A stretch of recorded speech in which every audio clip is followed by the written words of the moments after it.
industriari buruzko foru legearen aurre proiektu honen helburua da Nafarroko industria eta bertan lan egiten duten pertsona guztiak lehentasun politiko bihurtzea. Horren guztiaren arira, arau esparru berri honen funtsezko zutabetako bat administrazioa arintzea da.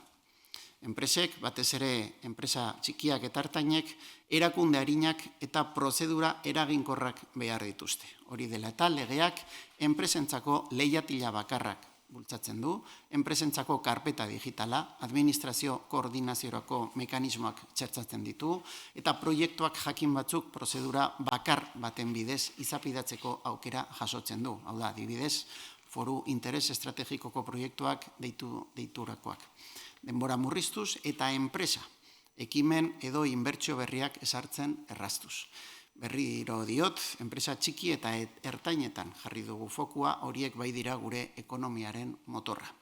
Arauak lankidetza publiko pribatuaren eta gobernantza parte hartzaileen aldeko apostu irmoa ere egiten du. Nafarroko industria ekosistemaren maila eta Nafarroko enpresa behatokia bezalako tresnak sortzen dira, errealitate ekonomikoaren ezagutza hobetzeko eta administrazio enpresa eta gizarte eragileen arteko lankidetza indartzeko.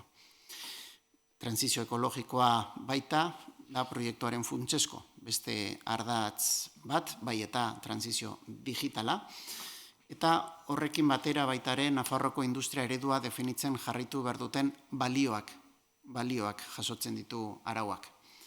Familia enpresa, gizarte ekonomia, ingurumen gizarte eta gobernantza irizpideak, aukera berdintasuna, generoa arrakalak, murriztea, kontziliazio erantzunkidea, lurralderekiko errotzea, lurralde kohesioa edo belaunaldien arteko erreleboa bultzatzea prestakuntza eta kualifikazio profesionalen bidez besteak beste.